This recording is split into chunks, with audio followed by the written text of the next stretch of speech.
big sort of planks of macrocarpa, and you make signs for people.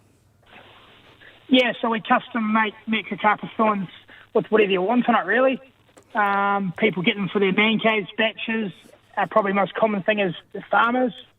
A lot of dairy farmers like to have their name at the front gate. Makes it easy to find, and they're pretty proud of their heritage.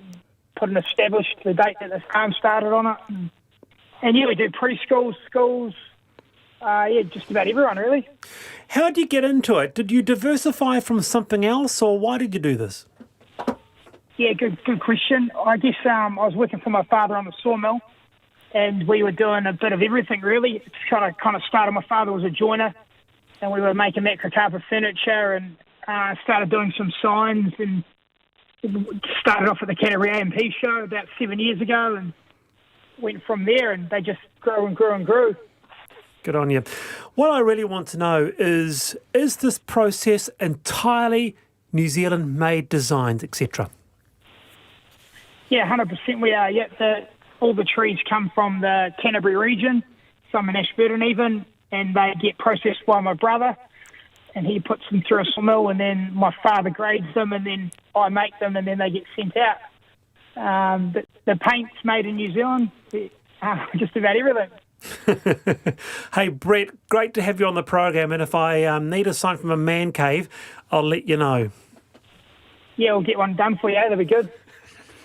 Brett Reynolds there from Woodpecker Signs. Thank you very much for joining us. And it's never more important than at this time now, at any time really, Joe, to support small businesses around the country. I'm thinking 100%. Every time I spend $1, I think, every dollar you spend, it's a vote for the future you want. So put it into the businesses you want to sustain, and think hard, because your power as a consumer has never been more powerful than it is right now. Ian? Isn't it wonderful, I had to do this terrible thing. I actually had to go back to Facebook today to have a look at all of those businesses that are on there. And that's the power of Facebook. I did it in a closed room just in case someone saw me. But I loved it because I've just got a 5-year-old granddaughter, so now I know where I'm going to go and buy my New Zealand-made clothes for her. But if there's 500,000 people there, isn't this in New Zealand? Isn't this where we should be looking for the future of business? If 500,000 of those organisations hired 2 people, that's a lot of people. Oh, wonderful words, both of you. Joe McCarroll, Ian Taylor, thank you very much for being with me on the panel this afternoon. Let's go out to Whiter Shade of Pale. Yes.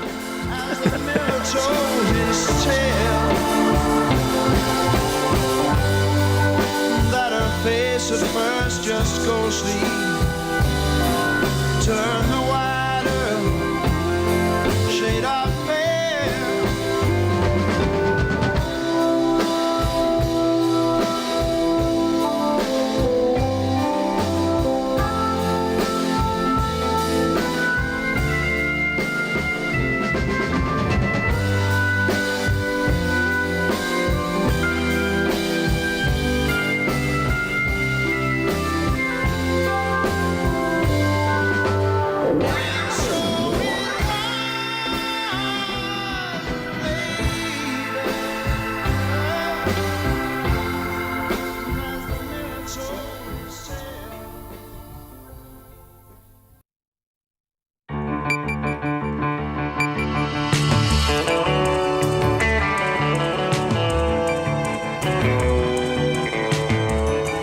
Whakarongo mai koe ki te reo irirangi o Aotearoa. This is Checkpoint on RNZ National.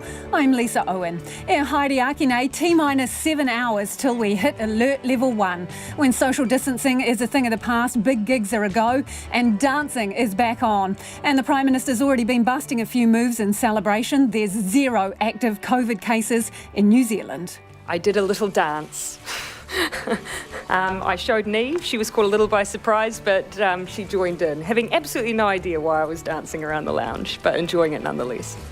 The Red shedding. The warehouse group axes up to 1,000 jobs with 6 more stores closing. And former Prime Minister Helen Clark is staying stum on whether she greenlit any embassy break-ins by Kiwi spooks. Catch us live on Facebook. RNZ News at 5. Kia ora, ko Susana Leao tēnei. New Zealand will move to alert level 1 at midnight tonight. The Prime Minister Jacinda Ardern says the country is COVID-19 free and ready to leave level 2. The last remaining person with an active case of the virus has recovered, and for the 17th straight day, no new cases have been reported. Border controls won't be lifted yet, but Ms Ardern says all restrictions on businesses will essentially be removed. Where all the rules for hospitality, such as single service, separated tables and people being seated, all end. Where there is no requirement for physical distancing in workplaces and public places. Where all gatherings of any size can occur. Where life feels as normal as it can in the time of a global pandemic. Jacinda Ardern. The National Party leader Todd Muller says he's delighted by the decision. Today is a day of celebration. It's a day of acknowledgement, actually, of the collective effort that we've all made to get to this point. And I think all New Zealanders deserve a moment of quiet satisfaction that between us all we have managed to achieve this outcome. Todd Muller says the focus now needs to be on economic recovery.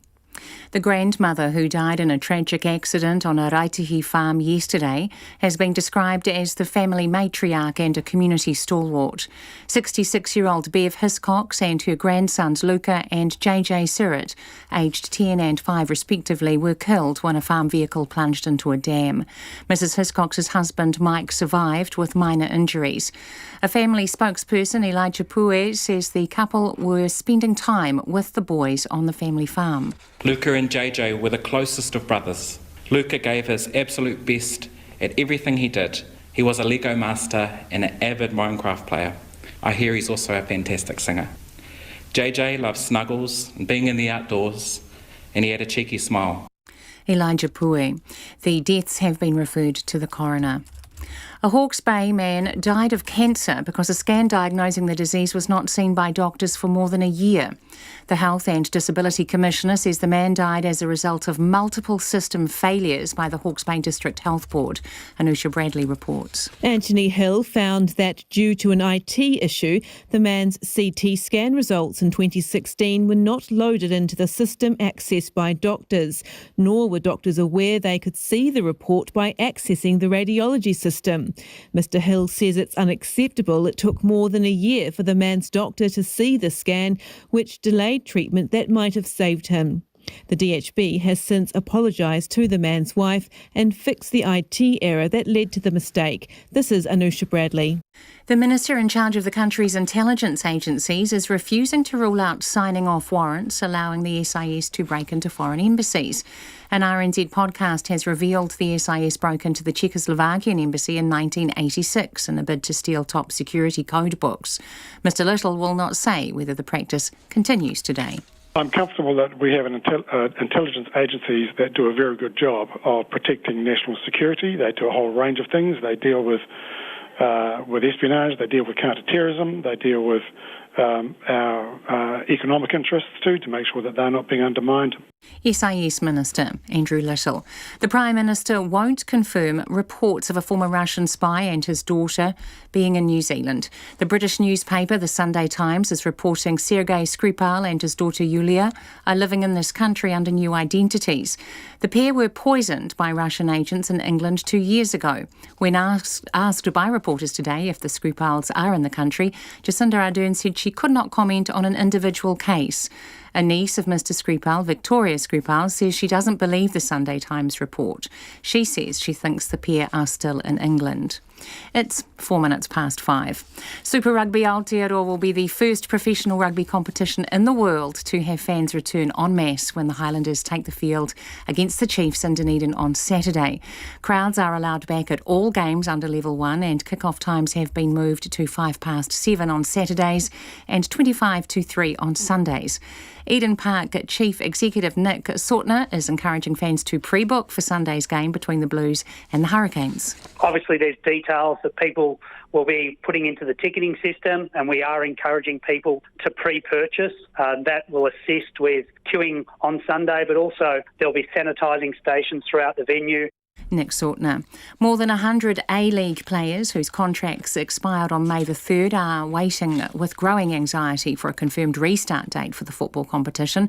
Football Federation Australia is hoping to use FIFA guidelines to approve short-term contract extensions. That's the news. A poison spies possible New Zealand sanctuary. You have a potential security problem on your hands if the Russians do indeed track him down and want to get at him. There's scepticism he could slip in unnoticed. They're urban people, and you're not going to find them in the Mackenzie country running a sheep station. And a luxury chef shifts to Greasy's. We're doing sort of high-end private dinners. If you would have asked me 2 months ago, would I be doing what I'm doing now, I probably would have laughed. Tomorrow's fish and chip wrapper. Morning report, weekdays from 6 on air and online. Now the short forecast from Met Service to midnight tomorrow. Northland to Vanuatu, including Western Coromandel Peninsula, Taumaranui and Taihape. Cloudy periods and a few light showers, mainly about the coast. For the remainder of the North Island, also Nelson, Marlborough and Canterbury. Mainly fine with morning frosts in sheltered places. Bulla and Westland, a few showers becoming isolated tomorrow. Fiordland, coastal Southland and Clutha, occasional showers, a period of rain early tomorrow, then becoming fine in the afternoon. For the remainder of Otago and inland Southland, mainly fine weather. Chatham Islands, 1 or 2 showers, a period of rain later tomorrow. RNZ National, it's 6.5 minutes past 5. Thanks, Susanna, and this is Checkpoint. I'm Lisa Owen.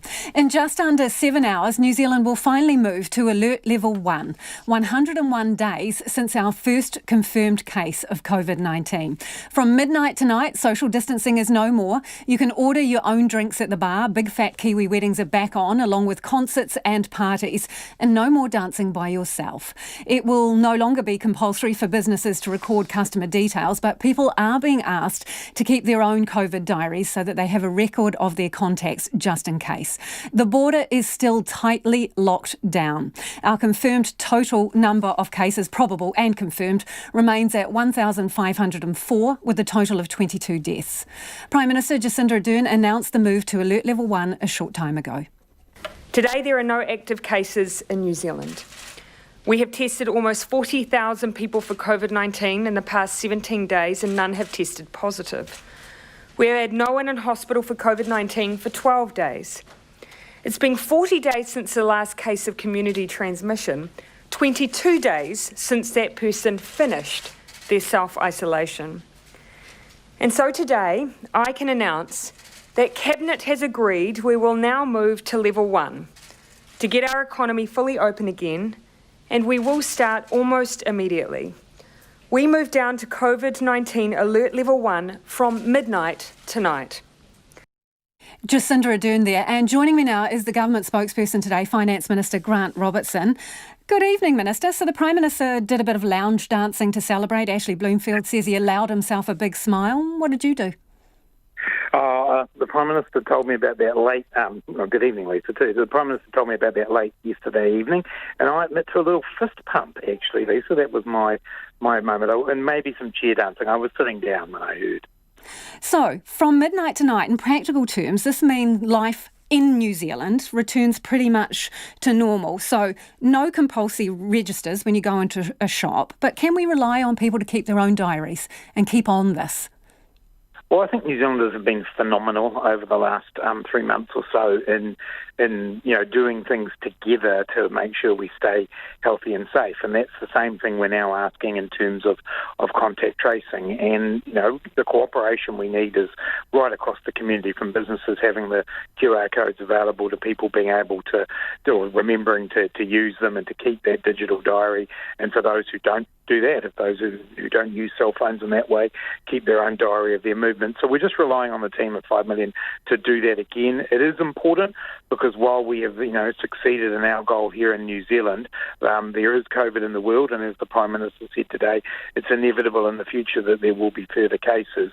We need to be in a position to stamp them out as quickly as possible, and contact tracing is a big part of that. In terms of the borders, they still remain strictly controlled. So while we can have social gatherings and concerts and similar. What would happen, say, Elton John wants to come, Rihanna, also sports teams, America's Cup teams. What happens with them? Do they still all have to apply for economic exemptions?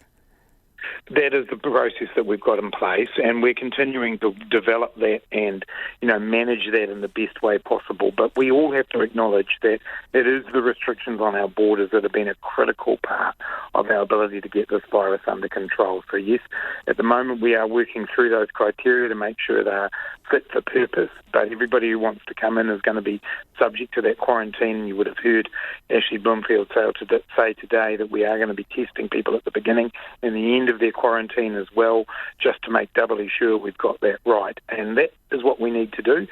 At the same time, we've got a project underway working on a trans-Tasman bubble, looking at how we might be able to extend that to some Pacific nations in time. So it's not that we're standing still just sealing the border. We are continuing to work on the ways that we can ensure that we get some movement where it's safe, but we also have to balance that against the border restrictions having been so critical to our success. So that trans-Tasman bubble, you've got the proposal from the border group. Have you discussed it? Did you talk about it in Cabinet today? I didn't specifically talk about it in Cabinet today, but it's been the subject of discussion among ministers and had meetings about it today, and we will continue to have those. I think, that's a helpful piece of work.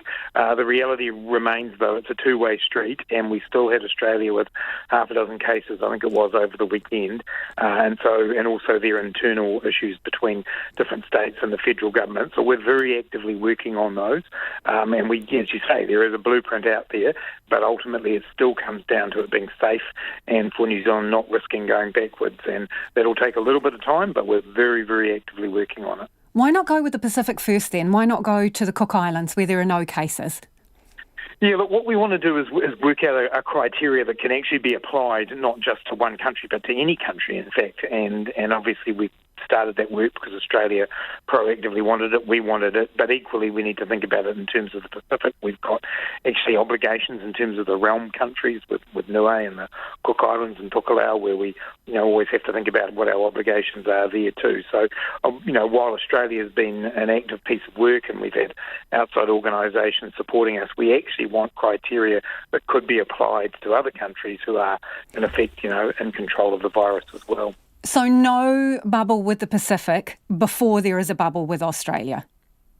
Oh, I'm not necessarily saying that. What I'm saying is what we want is criteria that we can then apply and say, yes, these things have been met, therefore we can start to have more freedom of movement between our nations. So I'd like to see the Pacific there. It's just a matter of statement of fact that work on the Australian one has been underway actively on both sides of the Tasman. So you're not ruling out the prospect that travelling to the Pacific could come before trips to Australia? As I say, we want to work on the criteria and then be able to apply that criteria to whatever countries and circumstances arise. Essentially, though, is our border going to be effectively closed until there is a vaccine outside of these intimate bubbles? Well, clearly we're going to have restrictions for a significant period of time, and obviously the arrival of a vaccine would do great things for travel generally around the world. But, the work we're doing with Australia and the work we'd like to do into the Pacific as well as a signal of how these things could be managed. So little by little I would like to see those restrictions lift, and I'm sure all New Zealanders would as well, but at the same time we've got to keep ourselves safe and healthy here and focus on the fact we've got a real opportunity now to really develop our economy and do, as the Prime Minister said earlier, get out there and not only buy New Zealand made but also experience New Zealand as well. And I've heard from Air New Zealand and others that there is a good spot of bookings in the July period and looking at the school holidays. Let's do our bit there, and we'll keep working on the border at the same time. Since you mention Air New Zealand, it is hemorrhaging money. Burning through $5 million a day, it says, and it's looking for another $37 million from the government in wage subsidies. It expects to be using that $900 million loan facility in the next couple of months. Is the government in a position to expand its financial support to Air New Zealand if needed? Well, I think the $900 million is a pretty significant contribution on behalf of taxpayers. So, I'd certainly be looking to see that used in the first instance.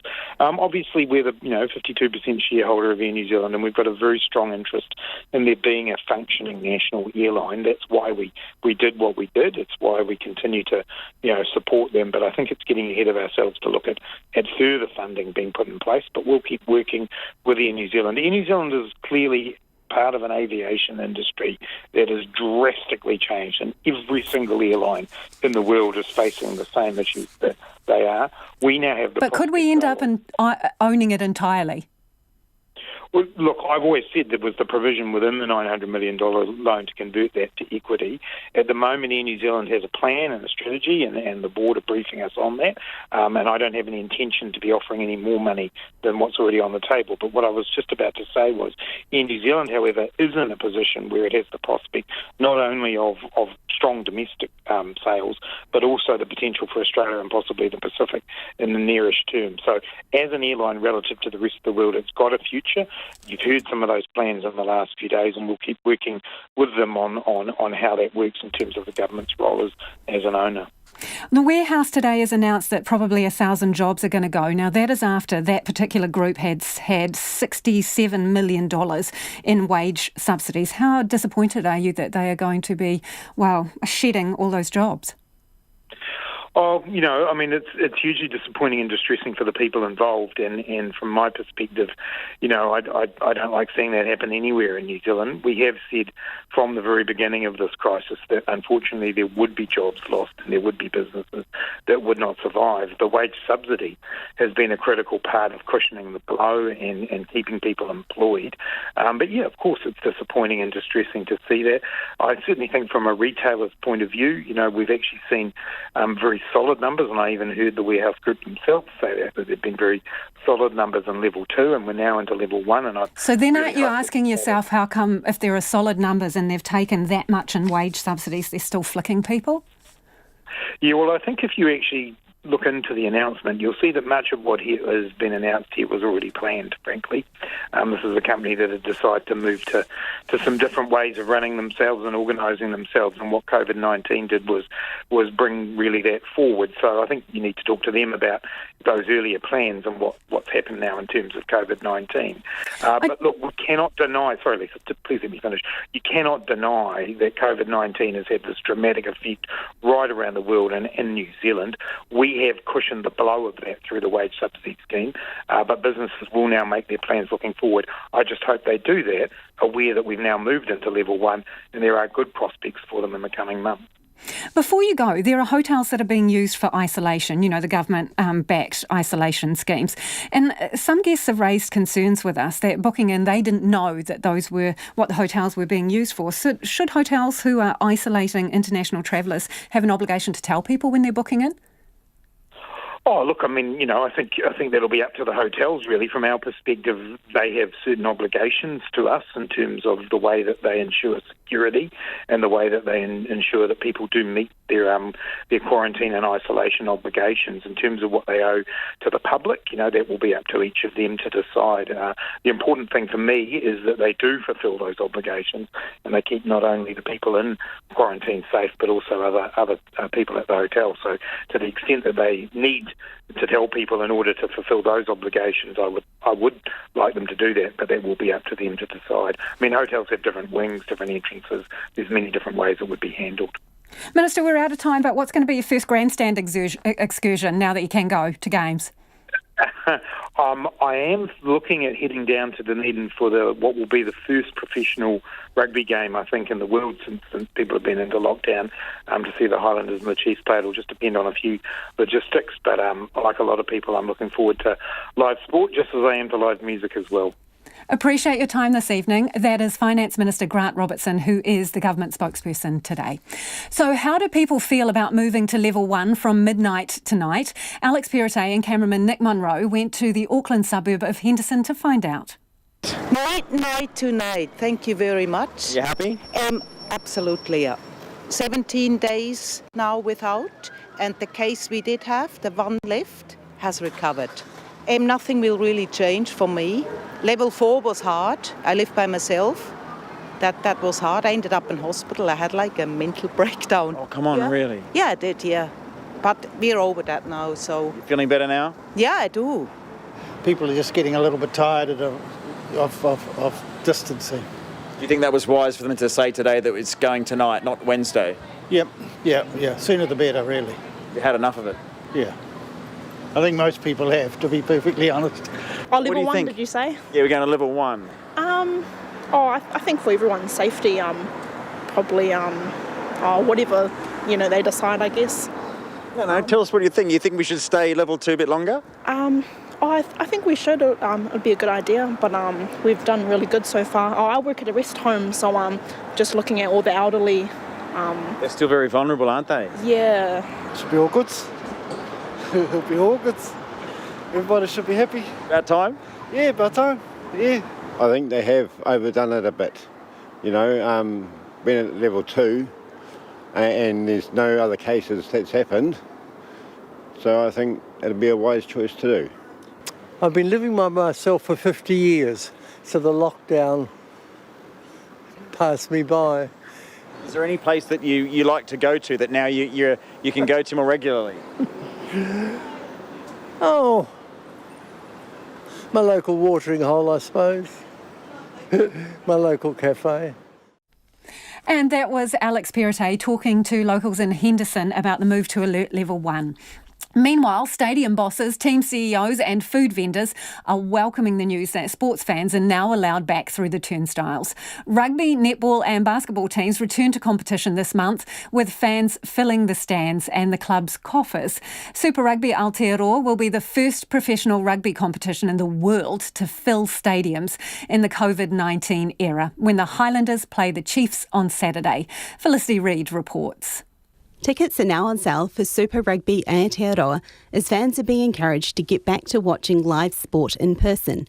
Eden Park will host the second match of the new competition, the much-anticipated clash between the Blues and the Hurricanes on Sunday afternoon. Eden Park CEO Nick Saltner says it's hoping to draw its biggest crowd in 10 years. He says there is a plan in place to keep rugby crowds safe, and he's encouraging fans to pre-book so they can add their contact details to tickets. Obviously, there's details that people will be putting into the ticketing system, and we are encouraging people to pre-purchase. That will assist with queuing on Sunday, but also there'll be sanitising stations throughout the venue.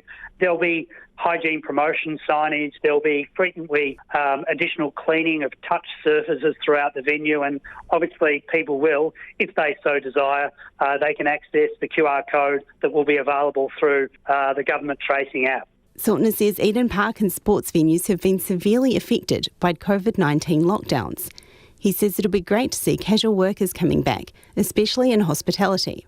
We had some staff roles that were disestablished. All staff took salary reductions and reduction in hours. I was reflecting over the weekend in relation to our casual workforce.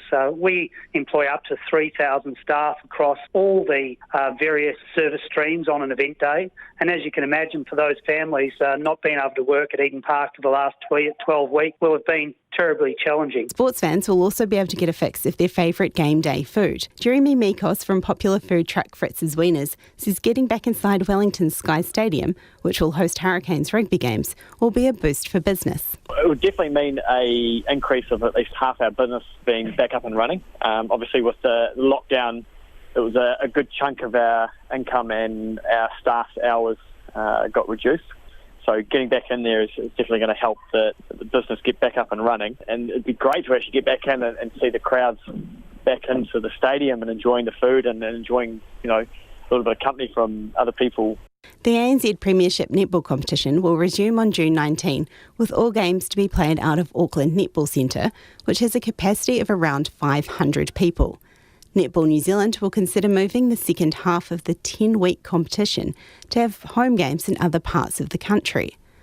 Southern Steel CEO Lana Winders says getting fans back into stadiums in Invercargill and Dunedin would help the stadiums financially, but will also be important to the Steel's very loyal fan base. They would be ecstatic. They were pretty disappointed to learn that all of the netball was being centralised to Auckland as part of the revised competition. They totally understood that the safety of the players came first, but I think they were just gutted not to be able to get to those games and be that vital eighth player that our team has when it comes to especially those close games. The New Zealand National Basketball League tips off on June 23 at Trust Arena, and League General Manager Justin Nelson says with a flick of the switch, fans will be able to attend the games at the West Auckland venue. However, Hoops fans elsewhere in the country will have to watch their favourite players on TV, as Nelson says they won't be taking the competition on the road. The teams have been so severely hammered financially, even though our competition hadn't begun, the cost impact to the teams and the shortfall in revenue is so substantial. The league is underwriting this to the tune of $1 million this year. We just would not be able to have those games go back out to the regions. It's just cost prohibitive for the teams. For now, sports teams are hoping to recoup some of the hits they've taken while in lockdown. For Checkpoint, Felicity Reid. It's 25 minutes past 5 and you're with Checkpoint on RNZ National. We're keen for your feedback. What do you make of going to Alert Level 1 at midnight tonight? Are you going to be heading off to a sports match on the weekend? You can text us on 2101, tweet us at Checkpoint RNZ or email checkpoint@rnz.co.nz. A keen gardener and volunteer, a Lego master and a young boy with a cheeky smile.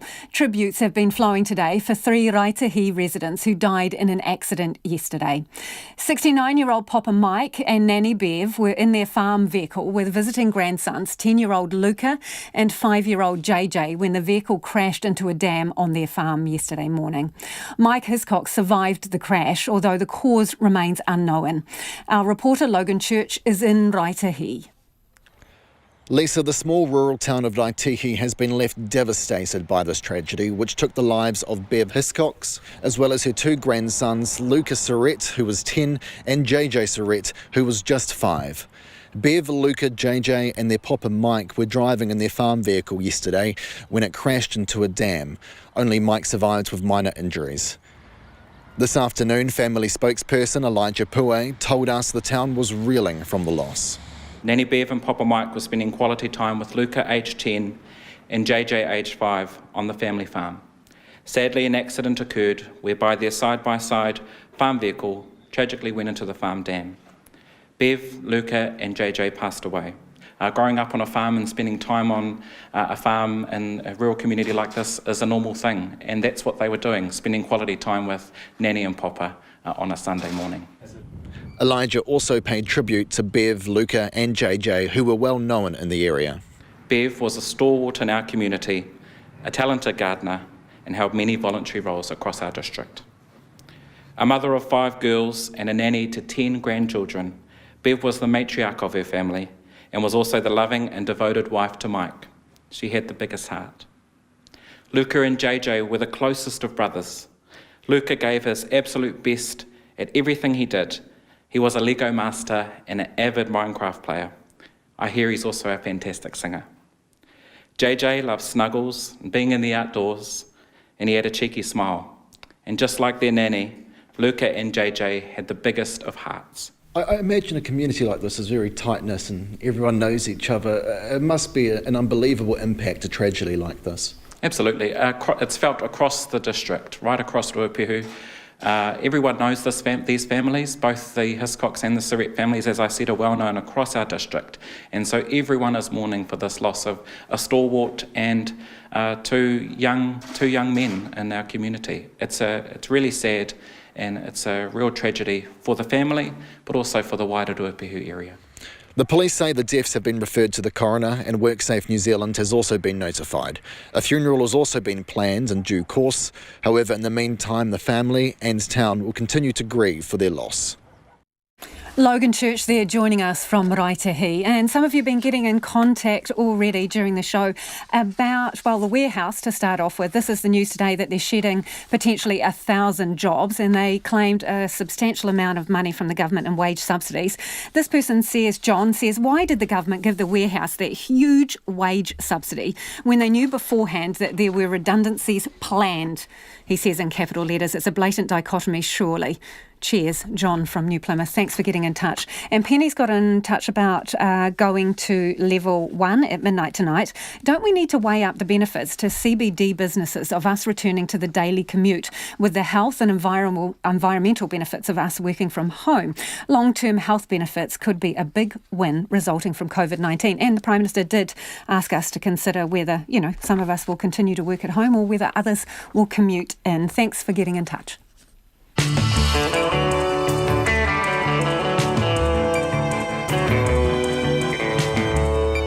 And coming up on Checkpoint on RNZ National, more than $65 million in wage subsidies can't stop the red shedding. Up to 1,000 workers from the warehouse group could be out of jobs. Its CEO joins us. The bumper benefit kicks in today for workers now unemployed due to COVID-19. It's almost twice the normal job seekers payment. And spooks and embassy raids. What can a former Prime Minister tell us about 007 ops in New Zealand?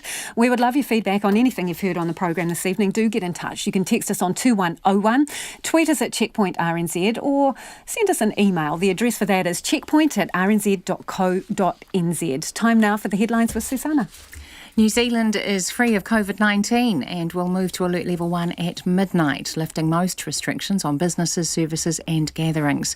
The Finance Minister told Checkpoint the government is still relying on the country's team of 5 million to keep track of their movements through level 1.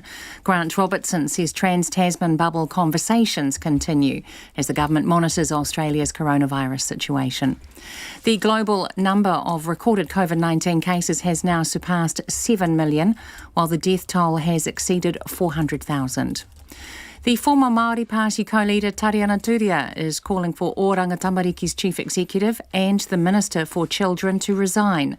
A new report has highlighted failures in the way the ministry deals with Māori whānau, including subjecting families to poor social work practice and institutional racism. The 3 members of the same family who died in a tragic accident yesterday have been named. 66-year-old Bev Hiscox and her grandsons Luca and JJ Sirrett, aged 10 and 5 respectively, were killed when their vehicle plunged into a dam on their Raitihi farm. First Union says some warehouse group workers discovered their jobs were in jeopardy through social media or on the news. More than 1,000 jobs are in the firing line, including up to 130 roles at the head office. The Dunedin City Council has scrapped its controversial CBD slowdown. In mid-May, it agreed to a suite of measures designed to bring people back to the city centre after the lockdown, including slashing the Main Street speed limit to 10 kilometres an hour. The measures were largely ignored and didn't have the desired effect. The Prime Minister won't confirm reports a former Russian spy and his daughter are living in New Zealand, but told reporters not to believe every piece of speculation. The British newspaper The Sunday Times has reported Sergei Skripal and his daughter Yulia are living in this country under new identities. Those are the latest news headlines on RNZ National. Our next news and weather update is at 6. Thanks, Susanna. If you're just tuning in, this is Checkpoint and I'm Lisa Owen. And it's business o'clock right now with Nona Peltier, who's joined me in the studio. Nona, Air New Zealand, wow, there's a lot to say about this company at the moment. It's expecting to return to profitability by August 2022. This is the 800-day plan from its CEO. But when you're burning $5 million a day, August 2022 is a long way off, isn't it? True. But the airline is pretty confident they have a plan. So, and we know that this particular new chief executive is big on plans. Mm-hmm. So we'll see what happens with it. 800 days is a long time. So the full year ends June 30, 2022. This is when they hope to have achieved this. When they report that financial result in August, in 2 years from now, that's where they hope to be. Back in profitability. How much profit? We don't know, but profitability can mean a number of things. We'll see what happens, just exactly what kind of a profit they can deliver there. However, they're saying that they're hopeful by September 1st, they'll be able to start traveling Trans-Tasman and Pacific. And then looking forward into becoming an international airline again in the bigger picture. But a different kind of an airline, one that offers premium economy and business class travel when they do finally get to resume some of those more lucrative routes. And they're hoping that, yes, they have been expecting to be a 70% of the airline they once were. They're saying if their plan goes well, they might be a bigger airline than 70% of what they once were. So the market seemed to like that an awful lot. The company's share price rose 9% today. Yeah, it's interesting they're saying that because in the same breath, they also have said in their statement to staff that they do not think the borders will be open to any extent until there is a vaccine. And obviously, internationally, that really stymies them. I would say it's interesting, there's a lot of people who are like doctors now, but some other people suggest that a vaccine may never be possible. The World Health Organization has suggested that. But then that you have other reports that come out that suggest that the virus is waning in its strength and how people become sick. Who knows? I mean, there's so much speculation out there. Yeah. I think it'd be really hard for the airline to push to attach too much to the medical situation. I think that international travel will come back. It will be with a lot of restrictions, but as the chief executive said, premium business, premium economy. It will be a very well-heeled traveller, I think, that will enjoy international travel in the future. And I suppose, like so many businesses, they're depending on things that they have absolutely no control over. Yeah. So let's go to building activity. Latest figures show what? Down at a rapid pace? Okay, so this is interesting because building consents are one thing. This is building work put in place. So after you get your consent, and then you start building. Actual execution of projects. Exactly. It's not the same thing quite as a consent. So this might have been a consent you got a long time ago and you started working on it. So the first part of this is the 3 months to the end of March. So leading into March, not too bad, you would think. But no, in fact, we were down 5.7%. So things were already depressed leading into the post-lockdown period. Oh, well, I guess, that would be what you'd call it. So economists have been crunching the numbers and they say we're in for a crash in the residential construction sector. And so it's not looking good. They don't expect the dust to settle until September. So we're looking at a pretty tough winter for the industry. Definitely, it's going to be a little bit more difficult. Now, it's just a projection, so it could change. But expect further downturn there. And so what are the numbers on the market telling us today? Well, so despite some of this mixed news, we had one of the biggest rises that we've seen in 2 months on the market. So we rose 3.2% today to, that's 353-point gain to 11,524. That's a very high number. Yeah. It's back to levels we saw in late February. So that's long before we were really worried about the pandemic hitting us. And that's in line with what we've seen all over the world because the economic numbers coming out of the United States were better than expected over the weekend. So that's sort of given everyone quite a hopeful look. And it's not just the numbers in the market, it's also like oil, for example, and so forth, and our currency. So we ended the week just under 65 cents. Now we're above 65 cents, 65.1. We were up as high as 65.3 earlier today. That's US cents. And 93.5 Australian, which is also a strong number, and 51.3 British pounds, which is about where we were on Friday. There you go. Thanks, Nona. That's Nona Peltier with Our Business News. Former Prime Minister Helen Clark won't deny having signed off on embassy break-ins while she was in power between 1999 and 2008. And in an interview for The Service, a new RNZ podcast about the role of the SIS in the Cold War, she says the raid by the SIS and MI6 to try to steal the Warsaw Pact codes from the safe of the Czech embassy in Wellington was justified. RNZ investigative journalist Guyon Espiner worked with Wellington writer and documentary maker John Daniel to produce the podcast. Guyon Espiner has the story. The podcast series, The Service, reveals that the SIS teamed up with MI6 to break into the Czech embassy in Wellington in 1986. Their target was an embassy safe containing Warsaw Pact codebooks, which would have allowed them to decrypt communications between the Soviet-aligned countries behind the Iron Curtain. That break-in was one of multiple raids on buildings housing foreign embassies in Wellington, carried out by the SIS in breach of the Vienna Convention on Diplomatic Relations.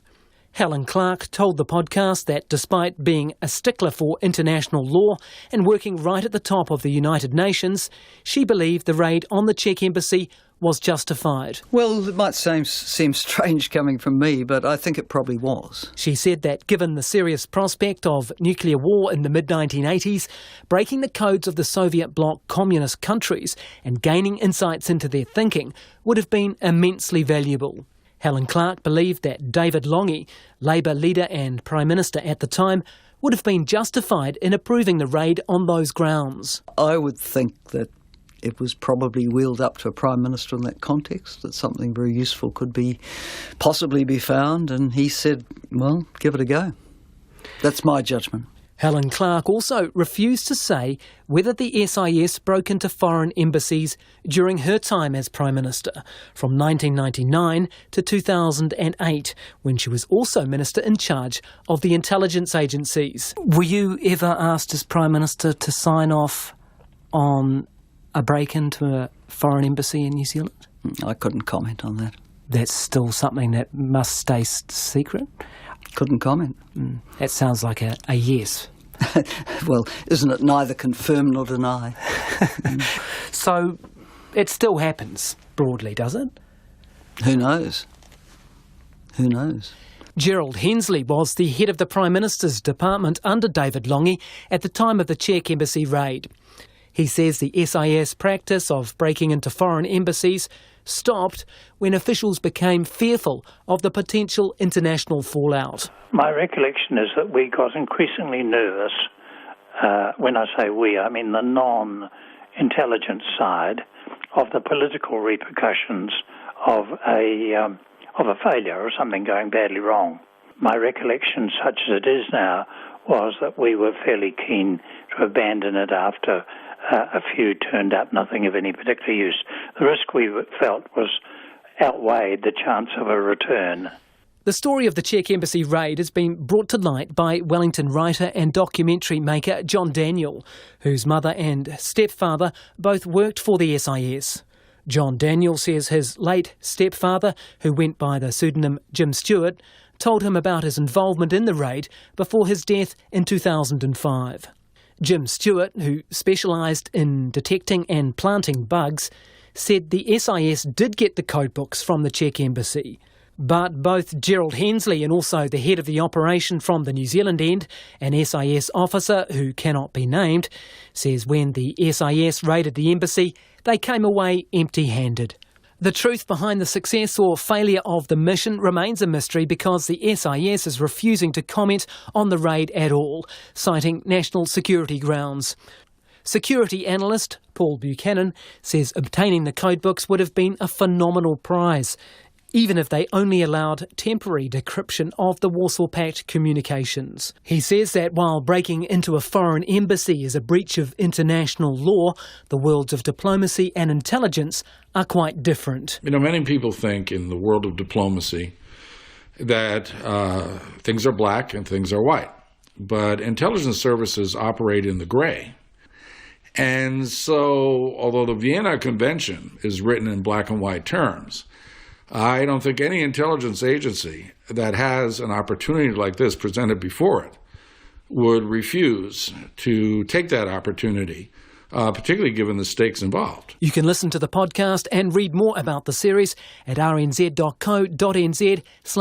Service. For Checkpoint, ko Gaian Espana tēnei. So, one of the big remaining questions from that story is, does this still happen today? The Minister in charge of the SIS is Andrew Little. Last night, he declined an interview on the issue. But this afternoon, he spoke with Gaian Espana, who began by asking him about the SIS breaking into the Czech embassy to steal the Warsaw Pact codes. It was certainly news to me. I hadn't heard of that before, but then it didn't really surprise me because at the height of the Cold War, all sorts of things were happening between countries in the East and us in the West, trying to keep a track of what was going on. And particularly at the time of Mikhail Gorbachev's elevation, the West was particularly interested to know what was going on with a view to influencing him, and you know, the West takes credit for trying to do that. Have you been asked to sign off on warrants from the SIS to break into foreign embassies in New Zealand? Look, it's not appropriate for me to give any comment about any warrants that I've signed off on and what the content may or may not be. I have the power to sign off warrants to allow our agents and agencies to conduct operations in the interest of national security. That's part of the job I do. The more serious ones and ones involving New Zealanders, and it's not just me, it's also a Commissioner of Warrants who's a retired High Court judge. But that is spelled out in the Intelligence and Security Act, and that is what I do. So does New Zealand and its SIS still break into foreign embassies in Wellington? Well, what I can say is our agencies comply with the law. That includes international law that's incorporated into our domestic law. We have a much more rigorous oversight regime now than I think ever existed 30-odd years ago. We have a much more beefed-up Office of the Inspector General of Intelligence and Security. You also have the much more prescriptive warranting regime that we have in the Intelligence and Security Act. We have the Intelligence and Security Committee of Parliament, admittedly made up of senior members of Parliament, including ministers, but there's a high degree of oversight that I don't think was present, not just 30 years ago, but actually even 10 or even 5 years ago. Sure, but you can't rule out that the SIS still breaks into foreign embassies. Well, I wouldn't comment on any operational matter that our agencies might be dealing with, how they go about it and what they do. I think most New Zealanders expect in a country like ours that's interacting with the rest of the world, that has a set of interests that need to be protected. They want our agencies focused on national security and those interests. They want that to be in accordance with the rule of law. It is. Our agencies comply with the law, and they do so under some pretty rigorous oversight. Are you comfortable with the intelligence service breaking into foreign embassies? Well, I'm comfortable that we have intelligence agencies that do a very good job of protecting national security. They do a whole range of things. They deal with espionage, they deal with counter-terrorism, they deal with our economic interests too, to make sure that they're not being undermined. Big area now is cybersecurity. They have the power to take appropriate action to protect national security under the legislation. They do that where necessary under warrant. I sign off those warrants.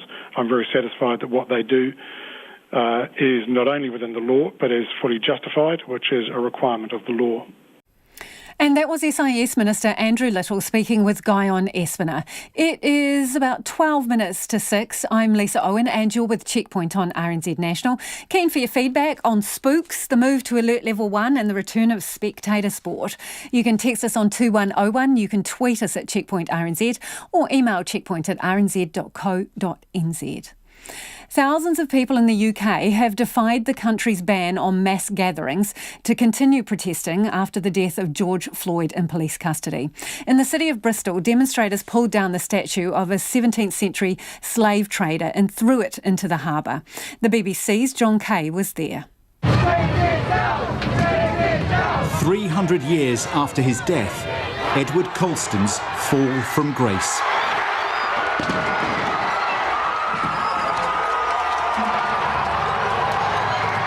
For centuries, he took pride of place in Bristol, celebrated as a merchant, politician and philanthropist. Now reviled for his part in the slave trade. That statue represents years of oppression, it represents years of hurt and just a lot of emotion and hatred that has been built up inside of us. We've internalised for years, and that coming down today hopefully signifies change. Hopefully we've sent a message not just to everyone in the UK or the USA, worldwide. This had begun as a Black Lives Matter demonstration, but it ended in the historic docks where Colston's ships once sailed.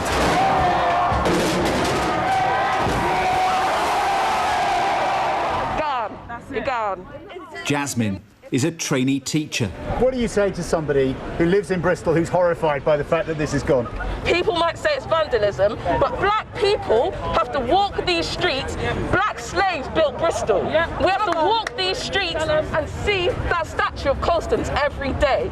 That's what it means. That statue is a kick in the face to all black people. There has been a growing campaign in recent years to remove Colston's name from buildings across the city.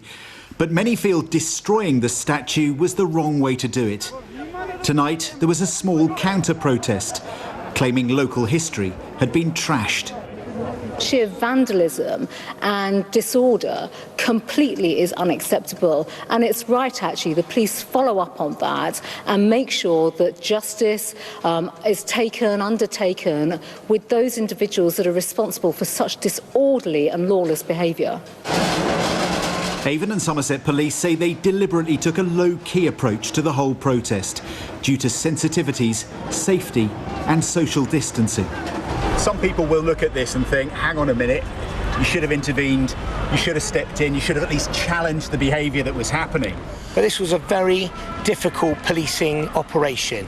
There's a lot of context that sits around it, and I believe we did the right thing. No regrets? No regrets. Well, this evening, people are coming down here, laying placards, and many of them just standing, looking in disbelief at what has happened here, that in one afternoon, this city has challenged its history and changed its landscape.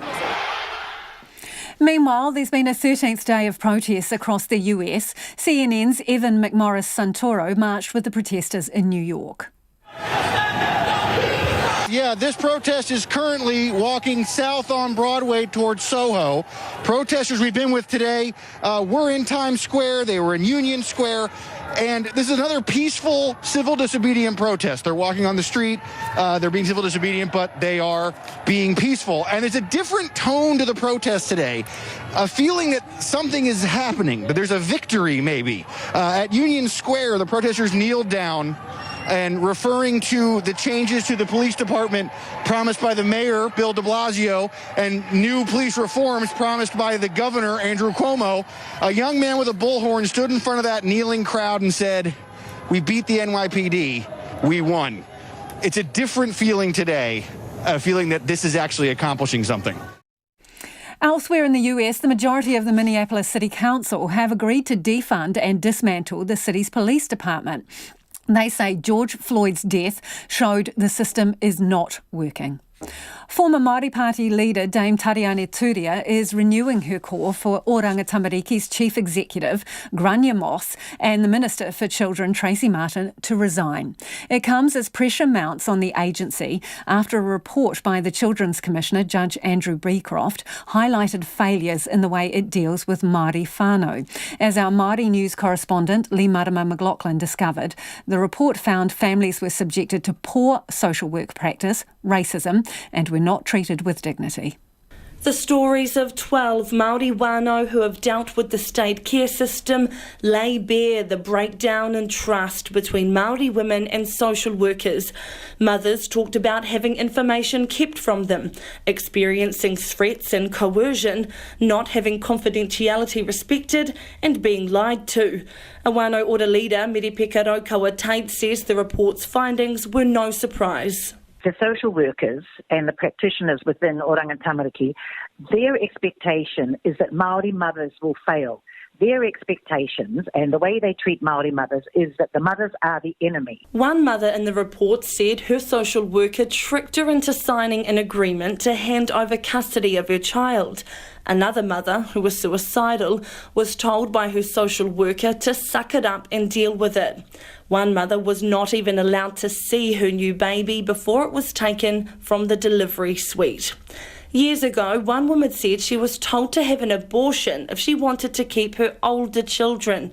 And a pregnant woman said her social worker tried to get her back on drugs so they had a reason to take the baby.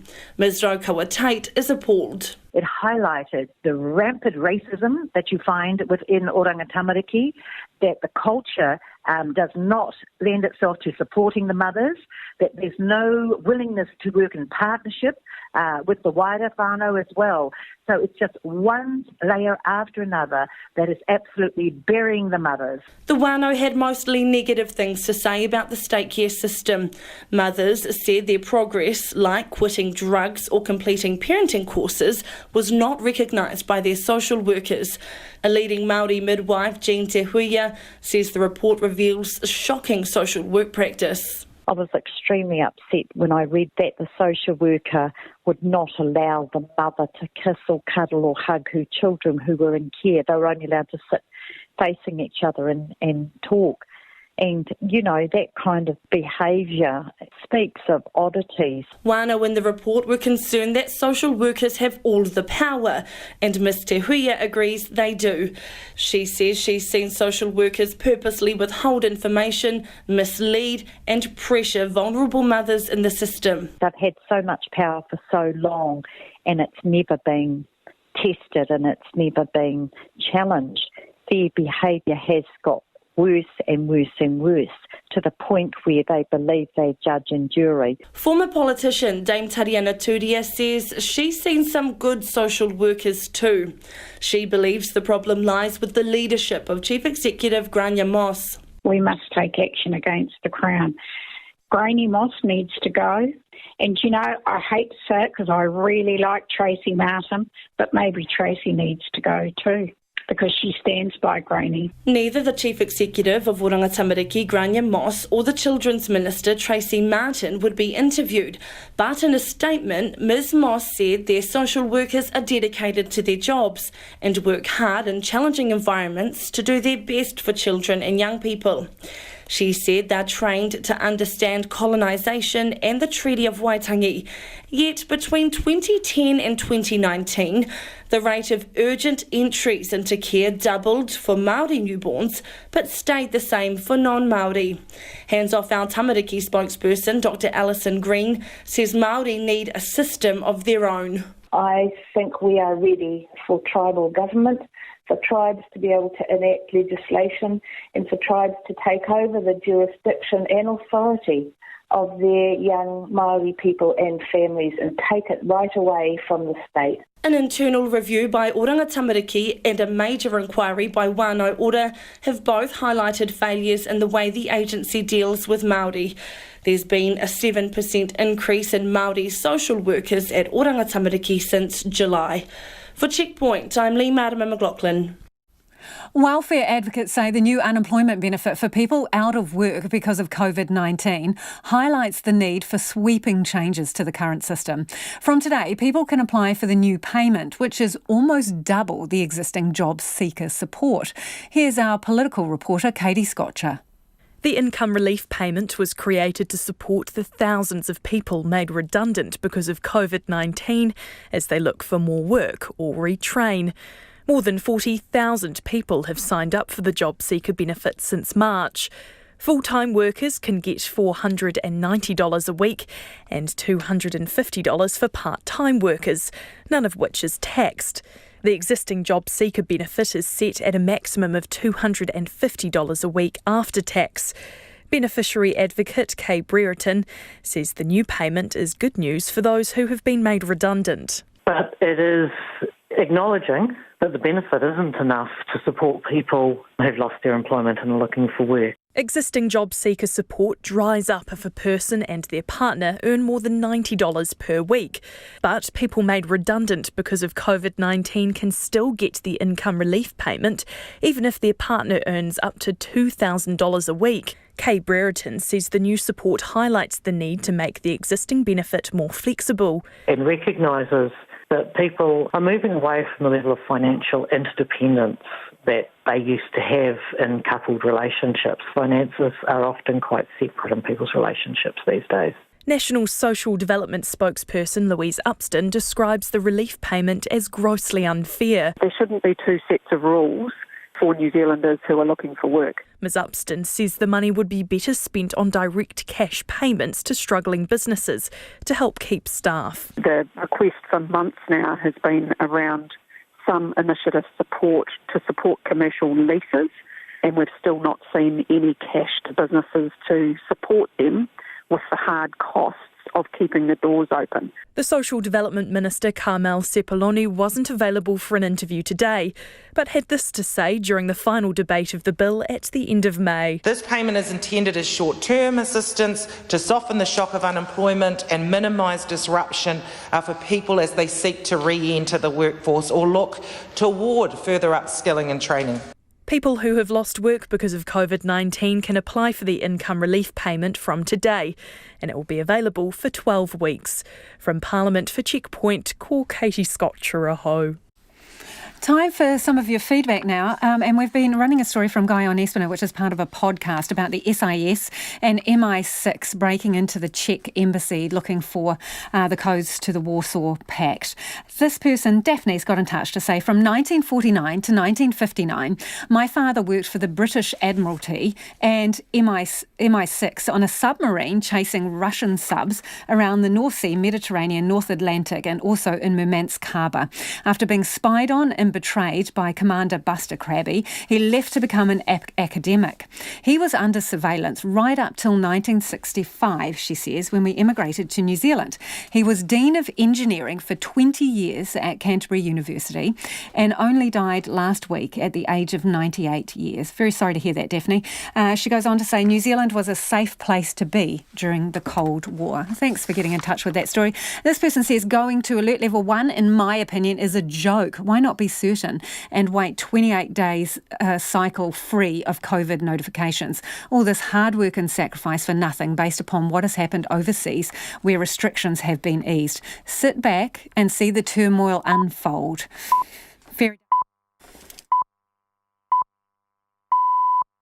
RNZ News at 6. Ngā mihi nui ko Susana Lei Atawa tēnei. Life in New Zealand will return to normal as normal as it gets during a global pandemic, with the move to level 1 at midnight tonight. And in another milestone, today is the first day in 100 days that there are no active cases. Here's our political editor, Jane Patterson. Level 1 means effectively no restrictions on social life or business. Physical distancing is no longer required in restaurants and bars. Transport can operate normally and there are no limits on gatherings, so large sports and entertainment events can go ahead. But as other countries still work to get the virus under control, New Zealand's border remains closed until further notice. The National Party says today is cause for celebration and a time to acknowledge the collective efforts of New Zealanders. From Parliament, Jane Patterson. Air New Zealand says the move to level 1 is a return to normal for passengers. Social distancing is no longer required on flights. Children are allowed to travel alone and people can fly with their pets as checked luggage. The former Māori Party co-leader Tariana Turia is calling for Oranga Tamariki's chief executive and the Minister for Children to resign. A new report by the Children's Commissioner has highlighted failures in the way the ministry deals with Māori whānau. It says families were subjected to poor social work practice and institutional racism and were not treated with dignity. Dame Tariana says she's sick of the way the ministry treats Māori. We must take action against the Crown. Grainy Moss needs to go. And, you know, I hate to say it because I really like Tracy Martin, but maybe Tracy needs to go too because she stands by Grainy. Tariana Turia says Māori are at risk of losing another generation of children to the state. The Minneapolis City Council has resolved to deconstruct the city's police department. It says George Floyd's death in custody shows the system is not working. Jagruti Dave reports from Washington, D.C. Council member Jeremiah Ellison said they intended to dismantle Minneapolis Police Department, saying the current system couldn't be reformed. The 9 council members who form a majority vote spoke at a rally but did not give further details about their plans. Last week, the state's governor, Tim Walz, said he had initiated a civil rights investigation of the department. And last Friday, Minneapolis City Council agreed to ban chokeholds.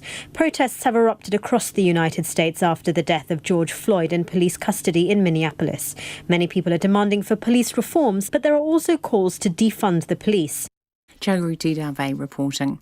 A Nelson marine engineering and maintenance firm is facing the loss of almost half its workforce as it waits for a government decision. The Amex Service Group is seeking an exemption to border restrictions to allow foreign vessels into port on a case-by-case basis. Its General Manager Simon Lavery says an overseas vessel is due in Nelson for a major overhaul but isn't allowed in. He says none of the ministries approached appear to be able to make a decision. Basically, once the wage subsidy runs out, we may not have any work. We've been at this for weeks, it's dragged, and we need some urgency. We actually need a decision now. The Economic Development Minister Phil Twyford says he will consider border exemptions for crew if the Ministry for Primary Industries progresses the application. The Dunedin City Council has scrapped its controversial Central City slowdown. In mid-May, it agreed to a suite of measures designed to bring people back to the CBD after the lockdown. The move, which includes slashing the main street's speed limit from 30k an hour to 10, raised the ire of many. The council now concedes the measures were largely ignored and didn't have the desired effect. They would have ended anyway when Level 1 kicks in tonight. It's coming up to 4 minutes past 6. With no restrictions on crowd size under Level 1, there could be sold-out grandstands at the weekend.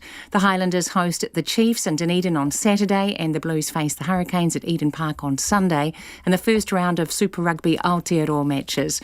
Players will also be able to prepare normally rather than fly in and out on match day as had been planned. Netball's ANZ Premiership will be based in the small Auckland Netball Centre for the first round of the revamped competition, but moving games to other parts of the country will be considered. Southern Steel boss Lana Winders says that under a level 1, the possibility of home games would be welcome. There's a chance that we are able to bring some games back to Southland and Otago. That does add another dimension to the planning for us, and a little bit of pressure off in terms of that training and travelling would be very welcome by the girls. Lana Winder of the Southern Steel. That's the news. Tonight on Nights, Nick Bollinger samples new music from New Jersey as well as New Zealand. There's a window on the world of generosity in these COVID times, and Kaitahu and Waitaha artist Ruby Solly talks about her debut album Poneki, which features cello and Ngā Taonga Puoro.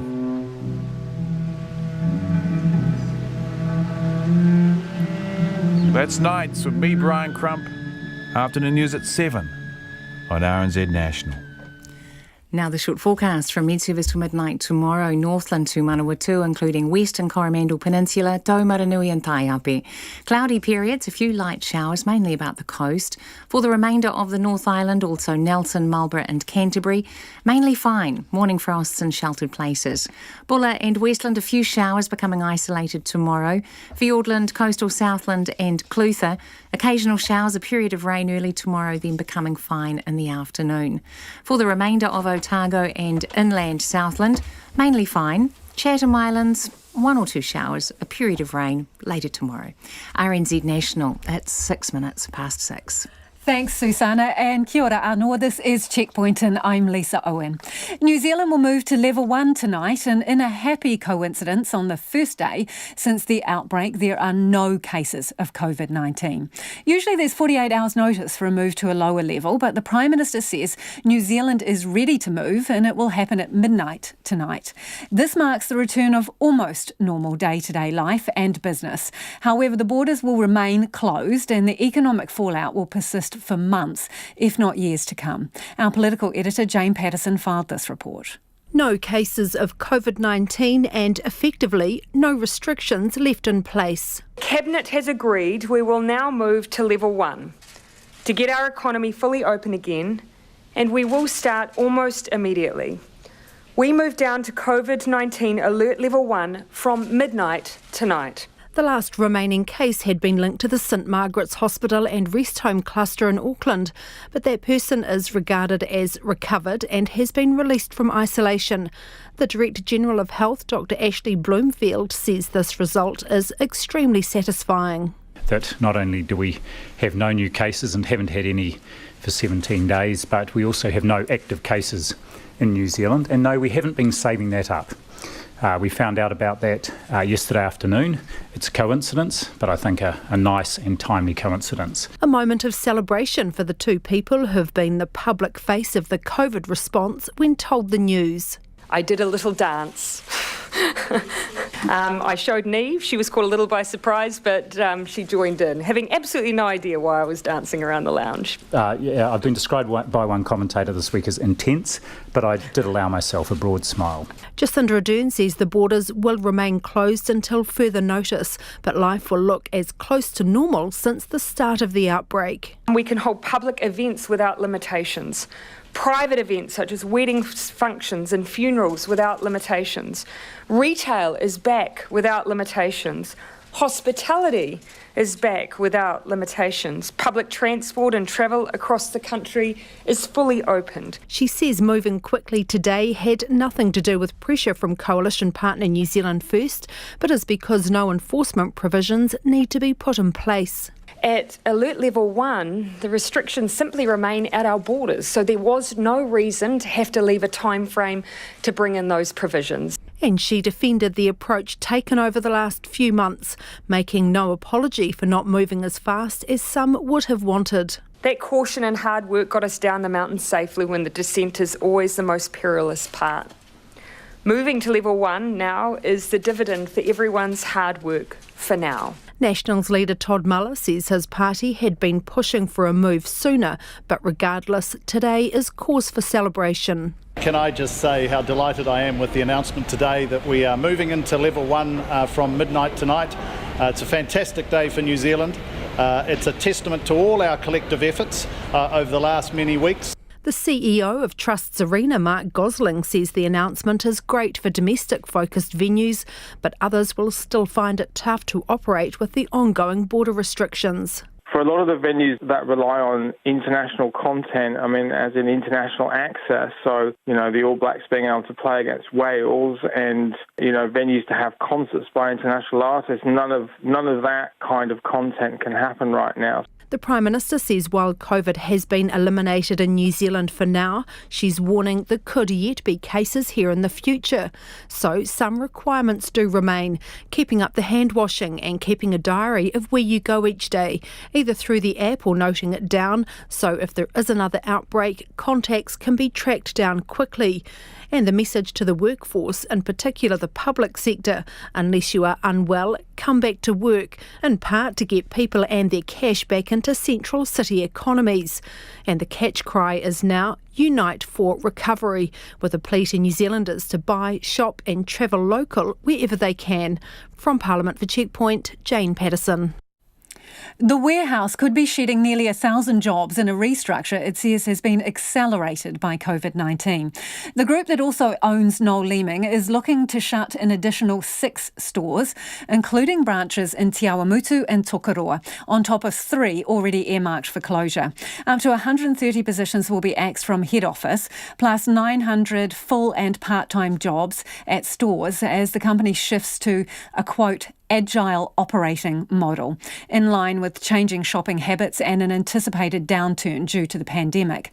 I asked Chief Executive Nick Grayston exactly how much of the restructure is due to COVID-19. First thing is in our office, our head office in Auckland today. We announced about 5 months ago, but have been working for about 18 months on the fact that we're changing our operating model to move to agile operating principles. What does that mean? Sorry, agile operating principles. Yeah, so agile is a business operating mechanism that sort of replaces the hierarchical command and control mechanism that's really been around for over 100 years. If you think about how digital companies operate, for example, it's all about being, firstly, very customer-focused, secondly, becoming much more efficient, nimble, and faster executing, and thirdly, the byproduct of it is companies that have gone agile, they report a minimum of about 30% improvement in employee engagement. And, we've been testing this in what we call some front runners for for quite a few months now, and the message from them is we wouldn't want to go back, and this is a far better way of operating. What about the 1,000 people that are losing their jobs? Sorry, I know you're interested in your agile model, but 1,000 people are going to be out of work. What about them? Yeah, so there could be as high as 1,000. The vast majority of those are in our red stores. In total, it could be up to 540 full-time equivalents. Obviously that 1,080 number includes a lot of part-timers. The element that is relating to the stores, the first part is the 6 store closures that we're working on, that we'll consult with going forward. But it's more about redeploying our resources. We are restricted in terms of how we can roster people, how we can change task by a sort of pretty restrictive collective agreement. And so this is something that we've tested our way into, and it's about being able to serve our customers better. We see the business changing as a result of more business going online, and so having people there to serve customers how they need to be served, making sure we've got the people on the registers at the time that people are shopping rather than where they were rostered historically. Have you talked to these staff who are losing their jobs? Have you spoken to them? Yes, of course we have. We're in the process of consulting that. We'll take the next step. Sorry, Nick, to interrupt, but you personally, have you had some discussions with them? I have not spoken to 1,000 staff today, no. Okay, so what percentage of the staff who potentially are losing their jobs would you have had conversations with? So the consultation is still to come with those people. So those are not determined. I have been in the office today, and as you can appreciate, with social distancing and still being at level 2, we're having to structure how people come to the office. So, I've been in touch with the whole company by video today to announce these changes. I've also put out notes, and we put out notes on our internal social media. Okay, so how many stores have you given notice on tenancies for then? If you are still in the consultation process, how many have you notified that you'll be stopping those tenancies? So there are 6 stores that we're going into consultation about closure at this moment in time, as signalled. And, as you know, we consulted with Birkenhead, and that one is now confirmed. So did you give notice on your Birkenhead premises prior to the consultation period ending with the staff there? No, we didn't, of course not. We consulted first, and after consultation, and the conclusion of that consultation, we gave notice. Have you given notice on any of those other properties that you talked about, other stores? Not yet. Okay, so there's a couple of small towns that are involved here, Tokeroa and Te Awamutu. That's going to have a huge impact on people there, isn't it? Yes, regrettably it is, and we never like doing this. As I said, we are a chain of about 258 stores. We continually assess our store network and its appropriateness to be able to serve our customers and to work within a viable operating model. As you know, there's a lot of aggressive overseas competition, both in the digital sense and in terms of overseas competition coming. And so, in order to be able to protect the rump of our business and make sure that we're still able to provide value for New Zealanders, we will need to make sure we manage our costs appropriately going forward. When did you tell the Tokeroa store that they were potentially closing? When did they get notified? Those have been notified today. Today, prior to this notice going out and the media knowing? Yeah, as much simultaneously as we can. What you have to understand is... Because the union has told me... The union's told me that the Tokeroa office wasn't notified prior to this going public today. Is that right? So our regional managers were tasked with telling them. And so, I think you have to understand that... So did they tell them before it went public? So I believe so. I've been doing media all day, but we will of course check. They were, I'm told, in store at the time. So I wouldn't take everything that First Union tells you at face value. We've been aware that they've been telling a few. They've been a little liberal with the truth. So, but you're unable to confirm either way whether the staff at Tokoroa were notified prior to the announcement being made public? We will get back to you and confirm. I'm still unclear about how much of this and how many of the job losses are COVID-19 related. Can you clear that up? I've already answered that. I've already answered that, and it's an acceleration as a result of COVID, things that we were planning to do anyway. So you have had how much in wage subsidies across your different brands? I'm sure you know the answer to that. It's around 68 million.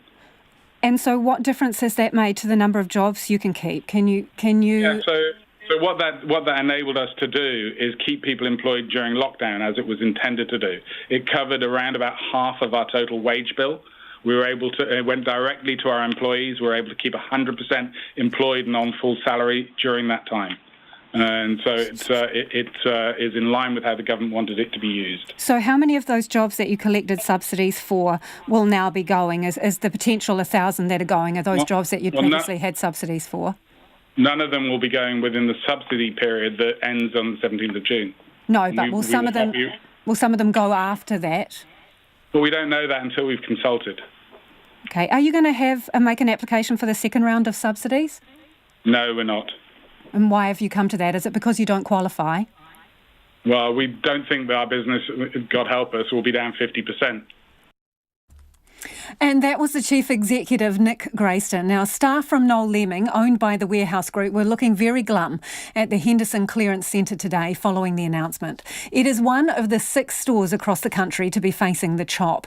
Now, they wouldn't say when they heard the news and who from, but Alex Perrottet and Nick Monroe headed there to speak to Kate Davis from First Union. She says she's incensed about how company boss Nick Grayston has handled the matter. We've heard from the CEO of the Warehouse Group today about their whole restructuring. We've heard a lot of big words like that. Haven't heard a lot about the workers that are affected, possibly up to 1,000 staff. How are they feeling today? They're disappointed. I've spoken to workers that are just in tears. Today I've been talking to workers pretty much all day. What have they told you? Well, they're devastated. I think to me the hardest part of this was calling a worker to see if she would do media to find out that she hadn't been told. So this worker in Tokoroa, I broke the news to her. She did not know, and this is at 1 o'clock. Other workers online have gotten in touch with me to say that they found out on social media. But the Warehouse Group CEO says there's been a period of consultation about this. Would they have a timeline for that, and would they like to supply it perhaps to me and the workers? That would be really, really helpful. The workers would probably really appreciate it. Nick Grayston said this afternoon to us at Checkpoint that the union is being liberal with the truth when talking about this consultation period. What do you say to that? Oh, look, bullshit. We're not being liberal with the truth. We are doing what we do, and that is standing up for our workers. In the case of Birkenhead, they asked 50 workers for feedback on the day they gave notice to the landlord. I'm not being liberal with the truth. I'm repeating what happened. And that was answered by 5 of their management saying that they cared about the staff and they cared about the feedback, when that is transparently not true. I mean, this is a process that wasn't just brought on by COVID. We've had the company admit that today. Obviously, COVID-19 has been one more catalyst in what is a difficult time for the company. But at the same time, their sales haven't been that bad at all. How difficult? And can we know how difficult? So surely they have to supply us with something that proves how difficult it was. They made $70 million last year. They've just had $50 million in subsidy. So what, they can't go 4 weeks without trade, and yet they're still clearing the backlog of all the orders they got when they turned into dark stores, when they had 14 stores trading. The Warehouse Stationery, Noel Leeming, these are very iconic brands in New Zealand. What does it mean to New Zealand to be losing, to find out today that we're most probably losing 6 of these stores across the country, some in some pretty remote areas where whole communities perhaps rely on them? Can Nick Grayston confirm that it's only 6? Because frankly, I just don't believe it. So they've said that it's the bottom performing stores. Can they supply us with a list of the stores and how they rank? Because again, that might be quite helpful. What does it mean? What does it mean in a town like Tokoroa when there is no other work and Bunnings have just pulled out, it means your whole life is disrupted. And you know what? When it comes to Bunnings, if they want to pull out of the regions, there's not a lot we can do about that. But New Zealanders should be appalled and they should be angry that the warehouse is pulling out of provinces or the regions at a time like this. He is not being a team, Nick Grayston is not being a team of 5 million. He is being a person who puts profit and greed before need. What would you say to him if you had a meeting today, if you were sitting around a table with a bunch of these workers with you? If I had to pick who was made redundant, it wouldn't be the workers. It'd be Nick Grayston and his comms team. If they think that what they have done today is anywhere near good enough. And that was First Union's Kate Davis talking to Alex Perrottet, and we'll put that video up on our Facebook page and website. It is 23 minutes past 6 and you're with Checkpoint on RNZ National. Dunedin City Council today decided to dump unpopular Level 2 rules, but only after the government's Level 1 announcement rendered them out of date. The speed limit of the city's main street was slashed from 30 kilometres per hour to 10, and the council stopped collecting parking fees. Otago Southland reporter Timothy Brown reports. The council slashed speed limits around the central city and painted large red and blue dots as a visual reminder to drivers. The measures were blasted on social media. They cost $25,000. Dunedin Mayor Aaron Hawkins says despite that, it was money well spent. For my mind, that is a small price to pay for what was effectively a precautionary approach to let people return to the city's centre and do so safely, because we didn't know at that point whether it was going to be a deterrent to people or not.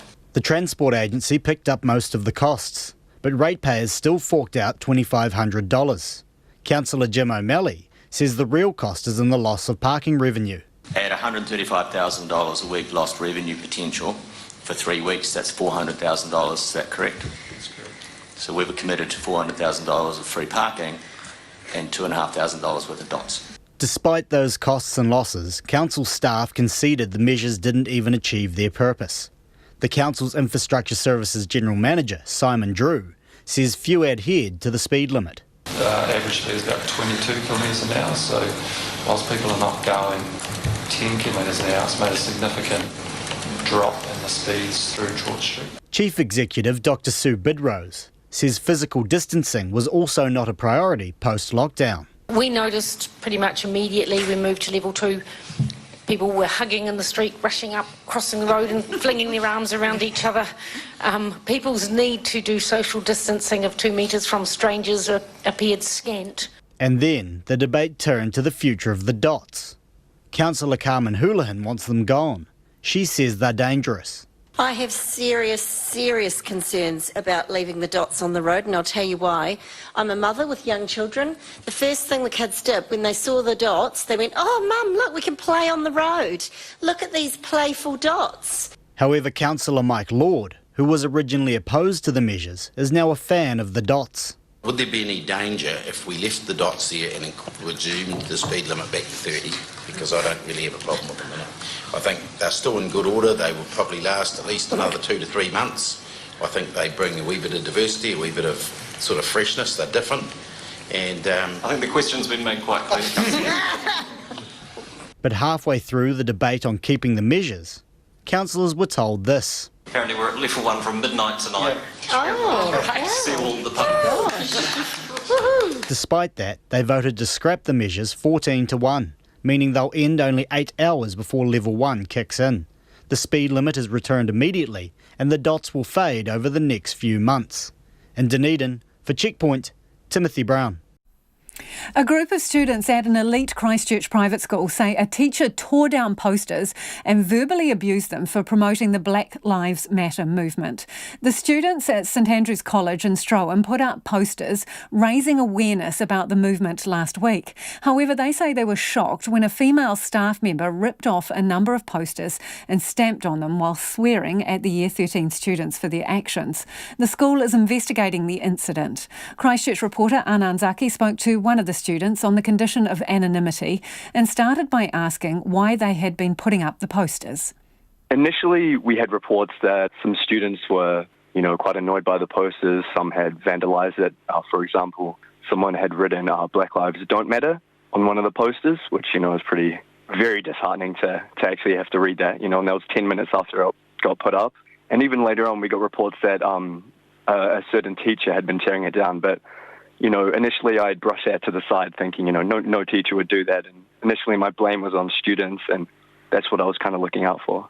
How did the talk about the teacher go down? So it turned out to be a bit more, didn't it, than what you actually had initially thought? Yeah, definitely. It was the day after, once the poster had been torn down, we printed out maybe 100, just to kind of amp it up a bit, show that we actually wanted our voices to be heard and not shunted down. So we put up about 100 posters around the school, and pretty much the same scenario, torn down. And actually, we decided to print out around 10 more, and this was 10 minutes after putting the initial 100 up. I went back with two of my students, and we went to the science block in our school. And as we were walking up the stairs, my friend happened to place a poster up on the wall, and the teacher walked around the corner and basically went berserk at us. There were swear words. She ripped off the poster, stamped on it, threw it down the stairs. We weren't really able to say anything, not that we really wanted to. We were very, very shocked, very scared. I went very pale. I was shaking. It was not a fun experience. What was the teacher saying? I don't think I can say what she was saying, due to the language. She just talked about how she hated the posters, about how she thought that we were doing it as some sort of joke, that we didn't know what we were talking about. And frankly, we were confused by her messages. These posters was actually made by my friend who is a person of color, and I'm just trying to amplify their voice, around our school community, and for us to be put down like that and verbally abused like that was really, really disheartening. And that was Anand Zaki, who was interviewing a student from St Andrews College. Now, the school rector, Christine Layton, has told RNZ in a statement that an investigation is underway into the incident and support has been offered to the students. She says the school is committed to treating all people equally and fairly. Now, some of you got in touch about our interview with the warehouse CEO. Cara from Wellington says the CEO is out of touch with how customers are experiencing the shops. My last visit was 5 months ago and I was not impressed with the lack of staff. That's from Cara in Wellington. And Michael's got in touch to say, why didn't they tell their people earlier to give them more time to find alternative employment? Shocking, followed by 3 exclamation marks. Anytime I've been in a warehouse, seldom, they have always looked tired. I engaged with them and they always said that I was right and they were tired. Slave labour, says Michael. Back tomorrow. NZ News headlines at 6:30. The Prime Minister says the move to Alert Level 1 at midnight means effectively no restrictions on social life or business. The local share market has had its strongest single session in nearly 2 months. First Union says communication from the warehouse group has been appalling and some workers discovered their jobs were at risk through social media. A Christchurch school is investigating reports a teacher tore down posters and swore at students for promoting the Black Lives Matter movement. And the Dunedin City Council has scrapped its controversial CBD slowdown, saying the measures were largely ignored and didn't have the desired effect. Those are the headlines. Our next news will be at 7 o'clock, and then it's Nights with Brian Crump. Tonight on Nights, Nick Bollinger samples new music from New Jersey, as well as New Zealand. There's a window on the world of generosity in these COVID times, and Kai Tahu and